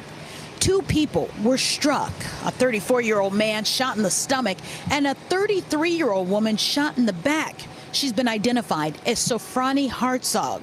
Hartzog was pronounced dead after being transported to Brookdale Hospital. Authorities say both of them were part of a larger group when an argument broke out at the intersection. Those deadly shots were fired just moments later. As part of the investigation, police say they're working to determine if the two victims were simply innocent bystanders caught in the crossfire. As we bring you back live, witnesses also tell us there were some officers in the area at the time. But again, authorities say they're now on the hunt for two gunmen behind this violence. We're live in Crown Heights, Brooklyn this morning. Tracy Strahan, Today in New York. Michael, back to you. Tracy, thank you very much. And at 6:04 in the Lower East Side, body camera video set to be reviewed in a shooting that involved police where a man armed with a butcher knife was killed. Happened just after 4 o'clock yesterday afternoon in an apartment, Ludlow Street near Rivington Street. Police say they responded to reports of an assault. They found the 54-year-old man in a stairwell, and as he moved towards them with a knife. Officials identified that man as Wei Shan. He died at the hospital. His 75-year-old father was also found injured inside with a head laceration after an alleged assault. He is expected to survive. They took this guy out getting CPR. This other guy went by and he was all bloodied up and with the wrapper on his head. That's like a really sad thing for this neighborhood and this community. The police say Chan had a history of mental illness, but no criminal record. Mayor Mamdani says the shooting will be reviewed under the NYPD standard internal investigation process. Now, new this morning, the dispute in the Bronx ending with 2 people in the hospital and a man on the run. We'll show you who police are searching for. Investigators say this all started early yesterday morning near West 183rd Street and Grand Avenue in Fordham. 36-year-old woman getting into an altercation with several people, and then a 37-year-old man tried to step in. That's when police say the suspect hit the woman in the head with an object and slashed her arm. 37-year-old victim was stabbed multiple times in the back, suspect taking off in a dark-colored SUV. At 6:05 on Long Island, more than a dozen people arrested in a street takeover in Medford. Happened early Saturday morning at Woodside Avenue, Sawgrass Drive. Suffolk police say drivers took over the intersection. They did burnouts and other dangerous stunts. 15 people taken into custody. 7 vehicles ended up getting towed. And now to the growing concerns over life on U.S. Navy ships as the war in Iran drags on. A defiant Iran calling on the United States to accept what they're calling the reality of defeat. This as the president suggested he would soon declare the Strait of Hormuz a territory of the United States. NBC's Bianca Fascini following it all from Washington. Nearly 6 months later, Iran is calling on the U.S. to, quote, accept the reality of defeat. This as the stability of the American military is being questioned. At least 2 American military vessels are facing a wide range of claims, from low morale to soldiers struggling with severe mental health challenges, claims the White House denies. No, they're not. The retired Admiral Mike Mullen, the former chair of the Joint Chiefs of Staff, said Sunday that the truth is, quote, somewhere in the middle. We learned in Vietnam, we deployed for a year at a time there. That's just too long. Now the X account representing the USS George Washington has shared a new video promoting food services on board as the ship is expected to replace the USS Abraham Lincoln. There are few signs, if any, that the war is close to over. In a social media post, Iran's deputy foreign minister wrote the Strait of Hormuz, quote, will be opened and closed only under Iran's command. The post came in response to President Donald Trump telling supporters he would declare the strait a U.S. territory, while also asking for grace with gas prices. So, for you to pay a tiny little bit more for your gasoline, just remember, you're doing it so that a very evil country cannot have a country. Really, it's the #1 state sponsor of terror in the world. We don't want to have them have a nuclear weapon. Meanwhile, Senate Democrats are pressing the Pentagon. In a letter to Defense Secretary Pete Hegseth, all 13 Democrats on the Armed Services Committee are asking questions about conditions on the USS Abraham Lincoln, including when service members can finally return home. And elsewhere in the Middle East, the president's son-in-law, Jared Kushner, will meet with Israel's prime minister today, just a day after meeting with the leader of Hamas on Sunday. In Washington, Bianca Fascini, NBC News. 6:08 now, Jersey City turning up the music and turning up the pride for the 66th annual Puerto Rican Day Parade. Crowds packing the streets to celebrate Puerto Rico's culture with performances from Tito Puente Jr. and Grupo Mania. Governor Mikey Sherrill was also among those joining the fun. Jersey has one of the largest Puerto Rican communities on the mainland, and so we're so proud to be here today to celebrate. Now, while the parade offered a chance to have fun, Puerto Rico itself is dealing with an historic drought and water ration on the island, as we showed you in our reports from Puerto Rico last week.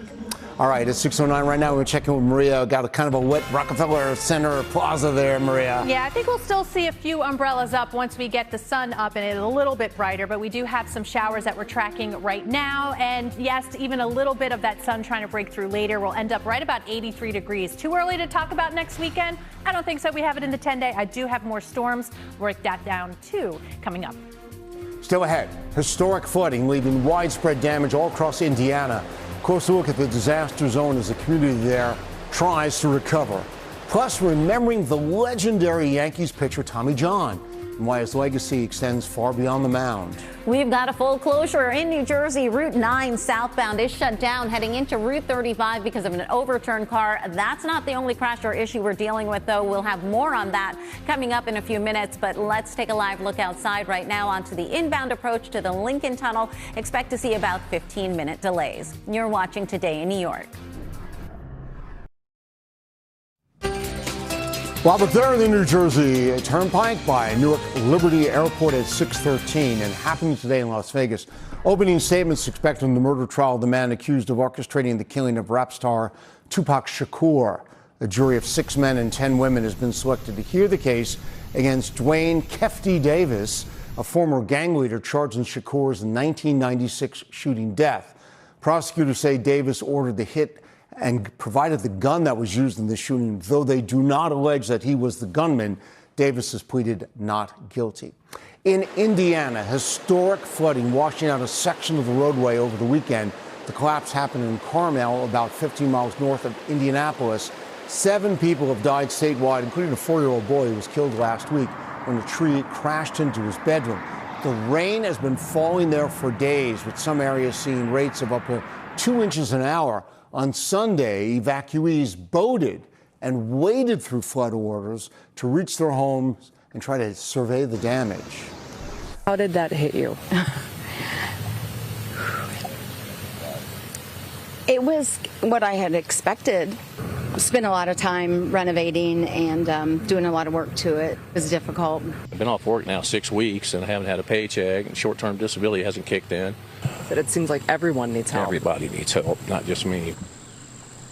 More storms are in the forecast today, and the rain is expected to let up tomorrow. Those scenes, it's really heart-rending, Maria, to see that and to know how much work is ahead of all the people there. Yeah, and even if the rain just completely stopped, a lot of times with this type of river flooding, as you can see, all the green lines here in Indiana into Illinois, those are active river flood warnings. It takes time for that water to finish coming into these areas and for those levels to come on down. Unfortunately, the pattern has been just a series of these very heavy rain-making disturbances that have been riding on the top edge of a high pressure where the heat is across the south. We, too, have been pretty unsettled, and we are watching not flooding rainfall. Thankfully, I don't have any watches or warnings for you, but just persistent enough and timing-wise not great, right, on a morning commute. So you can see some of the steadier rain, heavier rain from overnight has moved on. We're seeing that from Nassau and Suffolk County right now. That'll continue with showers through this morning, but we do get a little window of opportunity here to get some sun to break out, but it is going to be pretty warm, very muggy. And so all we need is a little instability to kind of fire up some of these showers and storms again later on this evening. So we may be able to get in a PM commute without anything too much going on here, but we'll see that through late this evening, early overnight. And then we clear out, and I've got some really nice summer weather for you as we kind of wind down at the summer break time, and we'll get that sun out. We're going to try again, sneak some in later today, even at Coney Island, which looks really socked in with the gray skies as we look at EarthCam this morning. And maybe a little spooky. How about Spooky a Sweetheart as we try and clear the shelters, continuing our campaign this month. This is a sweet border mix. Very sweet when she opens up. She loves other dogs. That's wonderful if you already have a pet at home. And currently building confidence and trust. We believe in Spooky. So if you want to adopt Spooky or check out other animals, scan that QR code. Right now, 70 muggy degrees. That 2 points also at 70. So along with some of these showers, we have some fog out there. Expecting some sun breaks and that storm chance later up to to 83, and then clearing and drying skies anyway, down to 71. It does stay a little sticky tomorrow. Warm but drier on Wednesday. Showers and storms are back on Thursday. That'll knock our temperatures back into the upper 70s and low 80s. And yes, it does still look pretty unsettled for the weekend, both days looking at storm chances. All right, 6:16, Adele, a lot of delays out there. A lot of delays, service changes, even suspensions at this point. Your 1 trains are knocked out South Ferry out to Chambers Street. That's because of signal problems. Also, your 2 and 5 trains will be running express East 180th Street out to 149th Street. Making your way onto the roadways right now, you're going to need lots of extra time out there. It is a rough go. Route 9 southbound is completely shut down heading into Route 35 because of an overturned car. If you are heading a little further north into the Bronx, Cross Bronx Expressway, we're still watching this crash westbound by exit 2A for Jerome Avenue. You've got a couple lanes closed off. You can see just a sea of red here by the Bronx River Parkway. Delays are now back past Westchester Avenue. Major Deegan Expressway hits you with a crash northbound over by exit 9 Fordham Road. You've got that crash on the Bruckner Expressway westbound by the Hunts Point Drawbridge, and another accident now BQE westbound by exit 34. Michael, back to you. Adele, thank you very much. It's 6:17 right now to a loss that's being felt all across the sports world, even the medical world, too. Former Yankees pitcher Tommy John died over the weekend. Today, New York's Bruce Beck explains why the All-Star's legacy extends far beyond the game. The baseball world is mourning the passing of Tommy John. The left-handed pitcher won 288 games over 26 major league seasons and was the namesake for a legendary orthopedic surgery which revolutionized sports medicine. The 4-time All-Star died at his home in Bradenton, Florida at the age of 83. Tommy had 2 different stints with the New York Yankees in the 70s and 80s. In 8 years in pinstripes, he had 91 wins, 53 complete games, and 12 shutouts. At Yankees Old Timers Day just a week ago, he sent a vague message to the team about his health, saying he wanted to say goodbye. Today, the club issued this statement, quote, "The New York Yankees mourn the passing of Tommy John, who was a bedrock of our rotation during his time in pinstripes and a longtime favorite of Yankees fans. We pause to remember the totality of his legacy, his competitiveness and skill, his penchant for conversation, his kind and gracious nature, and his stature as an athletic and medical pioneer." In 1974, John underwent surgery for elbow reconstruction by Dr. Frank Jobe to save what was thought to be a career-ending injury. The procedure was named after him and is now commonplace. It has saved the careers of thousands of players. John, nicknamed the Bionic Man, went on to pitch 14 more seasons after the surgery and won 164 more games. His 288 wins are the second most of any pitcher since 1900 not to be elected to the Baseball Hall of Fame. I was fortunate to work with Tommy during baseball broadcasts and had the opportunity to play golf with him in South Florida. Those are special experiences I will always cherish because Tommy John was a gem of a man. Michael, his legacy is a beautiful one, both on and off the field. Our Bruce Beck. It's 6:20 right now. Still to come, a push to stop a teen takeover parts of Upper Manhattan. And then out of office, we'll tell you where Mayor Mamdani's headed for his first vacation from City Hall. You're watching Today in New York. 6:23 right now. You see one of the roller coasters that we love to ride right behind us. And Sunday was National Roller Coaster Day, so several local charities joined together at Luna Park in Brooklyn to celebrate with a charity coaster-thon. So each organization had 2 hours to ride the amusement park's 8 roller coasters as many times as possible. Art House School of Music, Dance, and Fine Arts, they got first place, and $10,000 prize. They got 51 rides that they did. In total, $25,000 was donated to local charities. Congratulations to them. Now, a 6-year-old dog is here in New York City today to celebrate a super big win. It's Ginny Lou, and this is the dog that won the World's Ugliest Dog contest last Friday, won in California. The annual contest is in its 50th year. It calls attention to the benefits of adopting rescue dogs. Maria is verklempt, as they say, showing all dogs deserve love, regardless of their appearance. I think Jenny Lou is super cute. Super, so Absolutely. cute. Well, there's more, because Jenny Lou is going to be making an appearance on the Today Show, and you can see her right after Today in New York, starting at 7 a.m. It's such a lovable face. Yeah, right. The tongue. With the tongue.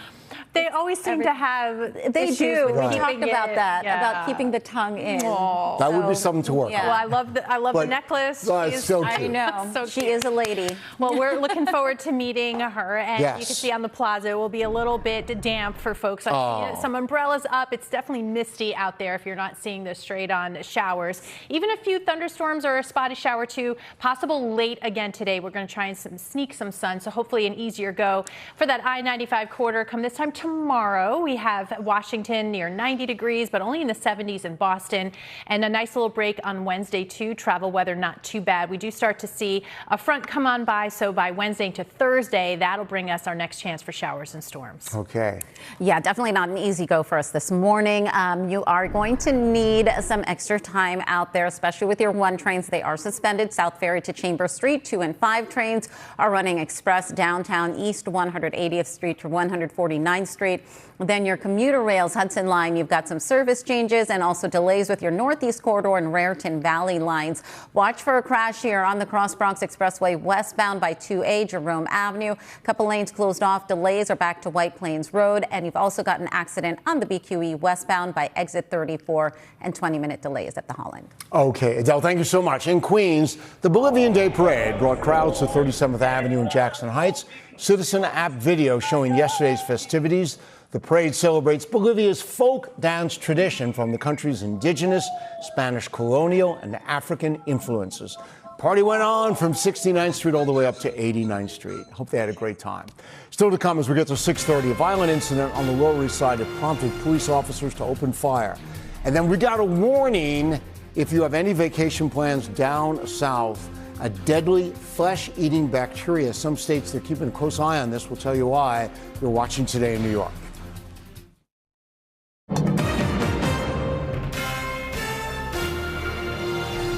Right now on Today in New York, gunfire erupting on a packed Brooklyn sidewalk, leaving a woman dead and another person seriously hurt.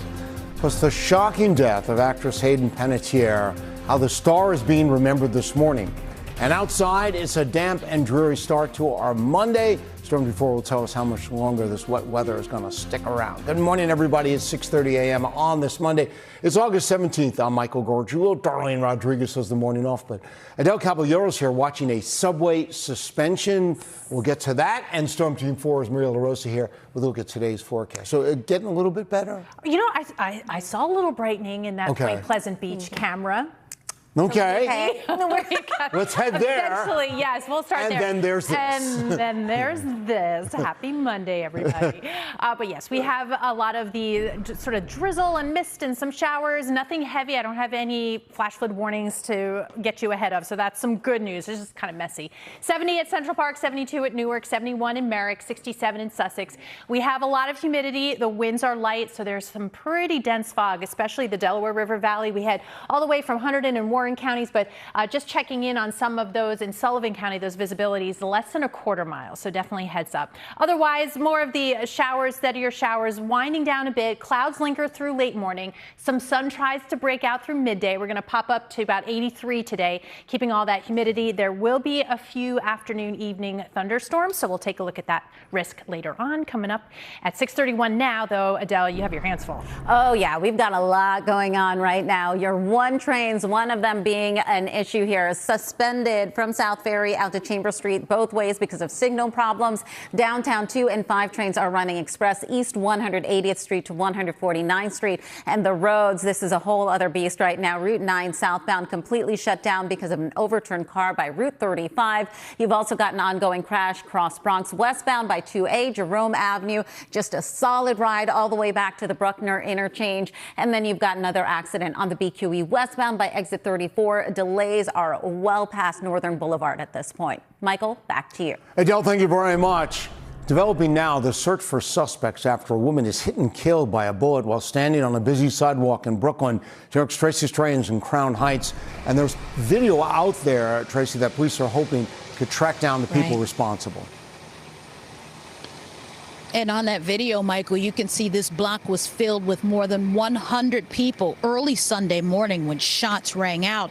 And we want to warn our viewers, what we're about to show you could be difficult to watch.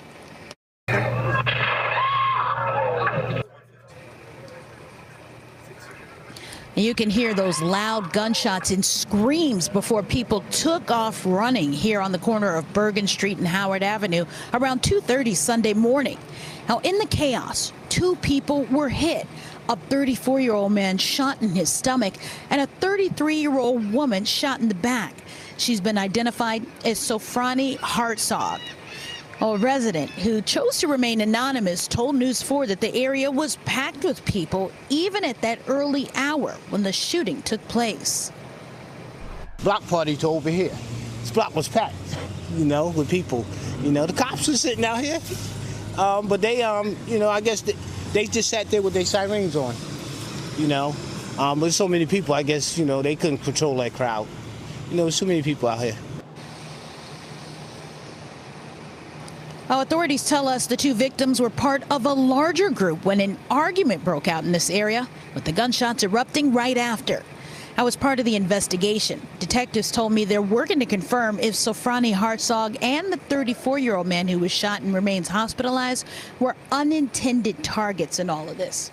As we bring you back live, we also know that the NYPD is now on the hunt for 2 gunmen in connection with this, but so far they haven't released a description of who they're looking for.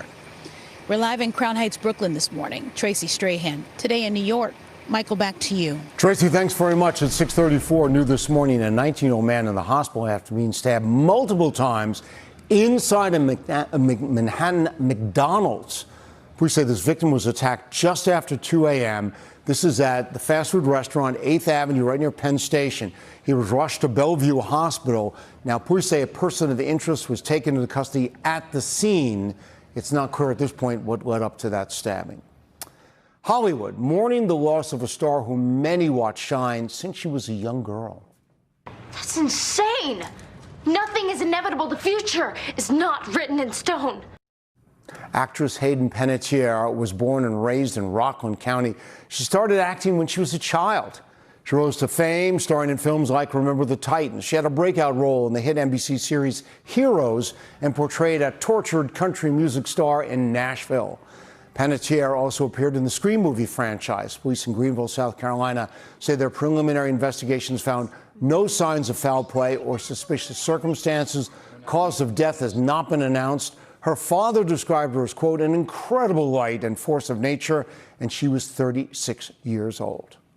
And at 6:35, the investigation into the deadly shooting involving the NYPD inside a Lower East Side building. Officers opened fire on a man they say was armed with a butcher's knife. New York's Ida Siegel breaks down how this all played out. Police on Ludlow Street collecting evidence after a deadly shooting involving their officers inside this apartment building. It happened just after 4 in the afternoon. Cell phone video shows first responders rushing a man into an ambulance. Police say they responded to multiple calls of an assault in progress, and when they got inside the building, they saw a trail of blood leading to the stairwell. As they continued up the stairs, they encountered a male descending the stairs towards the officers with a large butcher knife. Police say a 54-year-old man named Wei Chan was carrying this butcher knife and pointed it at the officers as he headed down the stairs. Officers repeated multiple commands for the male to show his hands. The male continued to advance towards the officers. The officers opened fire. Chan died at the hospital. It's unclear how many officers there were or how many shots were fired. Also unclear whether Chan spoke English and understood the command. Police say he has a history of mental illness. Witnesses saw first responders bring 2 people out of the building. They took this guy out getting CPR. This other guy went by and he was all bloodied up and with the wrapper on his head. Police say the man with the knife, Wei Chan, died at the hospital. The other injured man was his 75-year-old father. Police say he had been assaulted by his son and had a laceration to his head. Mayor Mamdani posting on social media tonight, as with every incident in which NYPD officers discharge their weapons, there will be an internal investigation and body-worn camera footage of the incident will be released. That's like a really sad thing for this neighborhood and this community. The father is recovering in the hospital. He is expected to survive. Again, the son, Wei, does have a history of mental illness, although it's not clear exactly what that has involved in the past. He does not have a criminal history. Reporting from the Lower East Side, Ida Siegel, Today in New York. 6:37 now. The NYPD and community leaders in Inwood, they're working to stop what's being called another Dyckman takeover. So they fanned out across the neighborhood last night to prevent an event that's being called Dyckman Takeover 3. Authorities say they believe it could mirror a gathering earlier this month that sparked chaos, gridlock traffic, and caused vandalism at several businesses. So far, the department has not said whether they believe last night's operation was a success. But 5 people have been hurt, 4 of them firefighters. This is a fire in an apartment building in Hamilton Heights. Video from Citizen App showing the flames, thick smoke near the top of that building at Broadway and West 151st Street last night. Told one of the injured firefighters was taken to the hospital in serious condition. The other injuries are said to be minor, and there's no word yet as to how that fire started. Mayor Zoran Mamdani, he is spending the week away on a family vacation. He's taking it in upstate New York, and it marks his first time away from City Hall since taking office. And his office says the mayor will continue to get regular updates from senior staff while he's out. First Deputy Mayor Dean Fullahan is overseeing the day-to-day operations until Mayor Mamdani returns. He'll do that on August 23rd. But what's he missing weather-wise here in the city right now, Maria? Yeah, if this is the start of your vacation week, you're probably thinking, oh, man, what is it going to be? But we do expect some sun breaks. So right now, not so much, right? From Brooklyn at 72, Staten Island 69 degrees. We're at 71 in Queens, and the Bronx looking misty with that traffic at 69 degrees. We're headed up into the low 80s today, upper 80s by Wednesday. You can see the cool down by the end of the week. That comes along with our next chance for showers and storms. So I'm going to break down the timing then coming up in the 10-day forecast. Maria, thank you so much. Still ahead, are you planning a beach vacation down along the Gulf Coast? Well, there's a new warning about a deadly flesh-eating bacteria. So while you may want to stay out of the water, then we've got some pretty big news for commuters. There's a major update on one of the East River tunnels that may make your morning train ride even smoother. Oh, we love that. That's right. Not so smooth of a ride right now, though, on the Cross Bronx Expressway. Westbound side, we're still watching this crash over by exit 2A for Jerome Avenue. You've got one lane closed off and major backups through the area. We've got more on that coming up in a few minutes, and also a look at the rest of your commute for the morning. Here's a live look outside right now onto the inbound approach to the George Washington Bridge. You've got about 30-minute delays. You're watching Today in New York.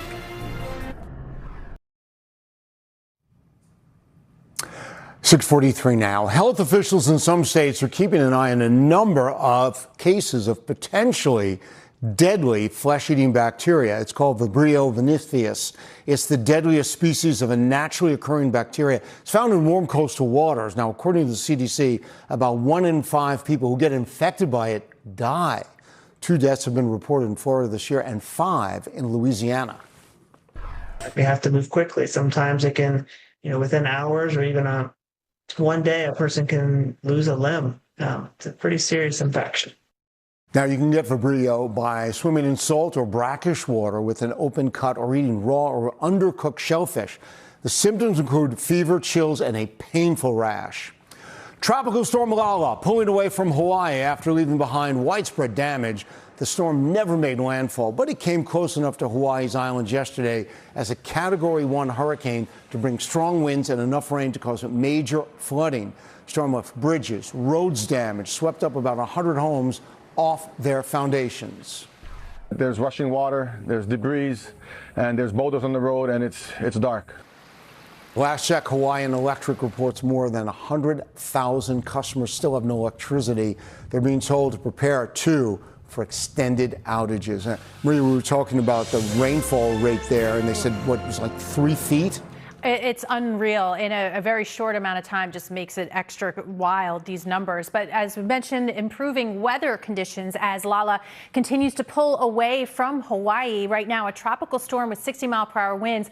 It continues to be a fascinating meteorological story here because the current forecast track has it strengthening again into a hurricane as it curls back up into the central Atlantic Pacific. Obviously not a threat to land, so that is some good news there. Closer to home in the Atlantic basin, nothing that really standing out to keep an eye on over at least the next week or so. We're always watching this time of year as we ramp up towards peak season in really just a couple of weeks.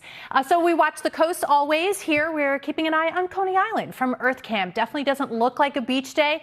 I wouldn't completely cancel plans. Believe it or not, I'm keeping that a few breaks of sunshine in the forecast for today, along with the showers and, of course, the low clouds and fog. Somewhere in there, we have a look at Nassau County from Lake Success. 70 degrees in Islip right now. We have dew points in the mid and upper 60s near 70. So it's very humid and some of that fog. Where we're seeing the steadiest rain right now and through parts of Nassau into Suffolk County from Hempstead, Islip and Patchogue, eventually keeping areas like Fire Island a little damp for a little bit longer. But you can see the steadiest rain has eased up. So that will allow for the chance to get some sun breaks in here by the midday. We keep all that humidity too. So with some of that instability and that daytime sun, later on today we could get a pop-up shower or thunderstorm really after the PM drive. So that's some good news there too. And then clearing out and drying out even more heading into tomorrow. So we've got two really nice summer days. They're going to be warm Tuesday and Wednesday. And then the next chance for showers and storms by the time we get to Thursday, but you look into the weekend and really looking pretty unsettled as we see it right now. So something to think about already. 83 today, northwest winds about 5 to 10. We eventually dry out tonight down to 71 degrees. Warm on Wednesday, that's the peak, into the mid and upper 80s before we dip back down into the upper 70s, low 80s from the weekend on. All right, 646. Adele, what are you keeping an eye on? We are keeping an eye on a lot right now, actually. Roads and rails. Let's start things off here with our roads, though. Route 9 heading southbound. This is completely shut down by Route 35 because of an overturned car. Delays are quickly building through the area there. Stick to the Garden State Parkway instead. That would be a much better go for you. A little further north here, Cross Bronx Expressway. We still have this accident westbound by 2A Jerome Avenue. One lane closed off. This is a crash involving a truck and two other cars. Solid ride heading all the way back to the Bruckner interchange. You can see just that sea of red there by the Bronx River Parkway. And then on the Gowanus Expressway, just off camera, westbound side, you do have an accident by exit 23. That takes out a lane. Delays are back through your lower East River crossings. That earlier crash, though, has cleared out over by exit 34. And your 125 F and G trains back up and running with delays. Michael, back to you. Adele, thank you very much. New this morning, it's a welcome update for commuters. First of those East River tunnels damaged by Superstorm Sandy is going to open today for Long Island Railroad, NJ Transit, and Amtrak trains. This is a 116-year-old tunnel, but they fully rebuilt it following 15 months of construction. It was the storm surge from Superstorm Sandy that sent about 14 million gallons of floodwater into the East River tunnels, causing major damage. It corroded a lot of the electrical conduits and cables. Work on the second tube that's scheduled to start this fall. In Manhattan, Madison Avenue turned into a sea of orange, white, and green for the 44th annual India Day Parade that was yesterday. Thousands of people filling the streets to celebrate India's independence. They had floats, music, performances stretching out over more than a dozen blocks, and people came from around the country and from around the world to be there. It reminds me of India. Everyone's celebrating the Indian Parade Day, so it's an awesome feeling. That's what it's all about, right? It's unity in diversity. It's pretty great. It feels like a party, and I feel good that I'm here. Governor Kathy Hochul taking part in the parade as well. Organizers say it's the largest India Day celebration in the country. This year's parade's theme was Harmony and Heritage, celebrating Indian culture, traditions, and community. And Newark celebrating its Latino community this weekend with the city's annual Latin Festival.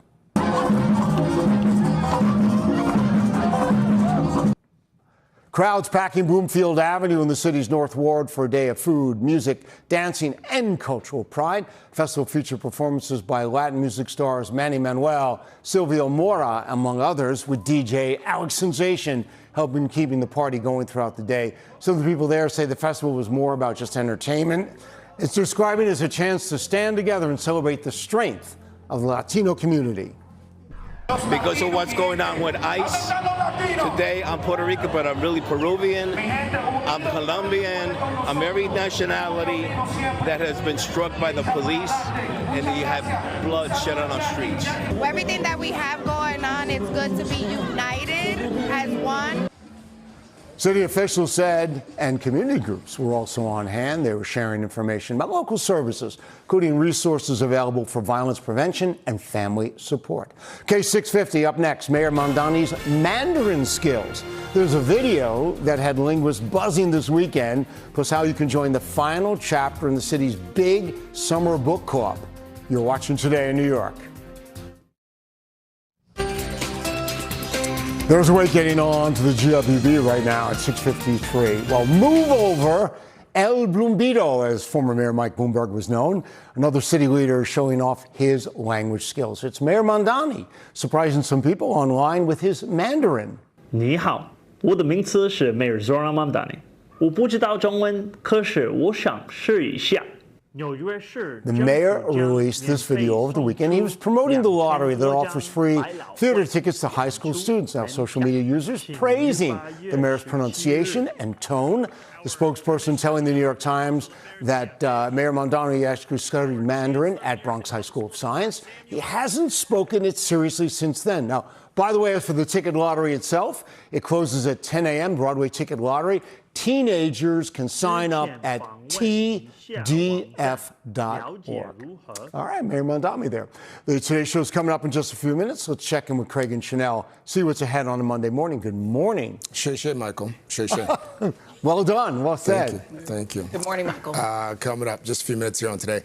Much more on that sad news from Hollywood overnight. Actress and former child star Hayden Panettiere dying at just 36 years old. This morning we'll go inside the search for answers and also tell you what her family's saying. Also ahead, we're following ongoing flood fears and devastation in the Midwest and hard-hit Indiana, while parts of Hawaii begin the road to recovery from a rare hurricane. We'll be there live. Also, on today's Consumer, with just a few weeks of summer left, we're going to tell you where you can find some great deals on last-minute getaways. And the lovable rescue pug who just claimed the coveted title of World's Ugliest Dog will be here live when we see you in just a bit, right here on Today. I gotta say, I think she's cute. That's what they say. We were saying the same thing. We don't think this dog's ugly enough. No.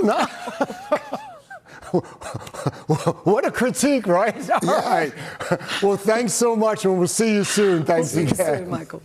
Happening today, New York Public Library is marking the conclusion of its first ever big summer book club, with the celebration at the Delacorte Theater in Central Park. The event will feature a conversation with author N.K. Jemisin, whose fantasy novel, The City We Became, was read by the book club this summer. Tonight's celebration is going to start at 8 p.m. Now, the tickets are free, but they will be available outside the Delacorte at noon and then through a digital lottery if you'd like to go. Up next, it's a dreary start, but could we see a little bit of sunshine today? Maria's got the answer for us. You're watching Today in New York. All right, there it is, kind of a foggy New York City, looking at Lower Manhattan there at 6:58. Adele, I know we have some commuter alerts you want to tell us. Yeah, and obviously visibility is very low, so you're going to need to give yourself extra time and enough space between you and the car in front of you. Rail's also needing some extra time here. Your 1, 2, 5, 6 F and G trains. You've got delays and service changes onto those roadways now. Live look outside here onto the Lincoln Tunnel inbound side. You've got delays up to an hour because of an accident in the tube. We will, of course, continue to keep you updated on that. We're still watching this crash on the Cross Bronx westbound by 2A. Delays are back to the Bruckner interchange. Okay. It doesn't take much, No. right? We didn't have that much rain come in overnight. We're still dealing with a few showers, but a lot of low-level humidity and fog, so it's pretty dense in through 100 and Warren counties, also Sullivan County, where visibility is less than a quarter mile. Still need the umbrella, especially Nassau and Suffolk County right now. This is rolling out. We're at 71 right now at Central Park, headed up to 83. And yes, we could get some sun breaks, but keep the umbrella handy. A few late evening showers or even a thunderstorm possible today. Looks great, though. Summer weather Tuesday and Wednesday as we head up into the mid and upper 80s. Showers and storms are back on Thursday. That's going to knock us back down, so we'll spend upper 70s and low 80s through the weekend. All right, thank you so much, Maria. The Today Show is next, and Dolly Parton's got a new message about her health. Stay with us for local news updates throughout the morning. That's what's happening today in New York.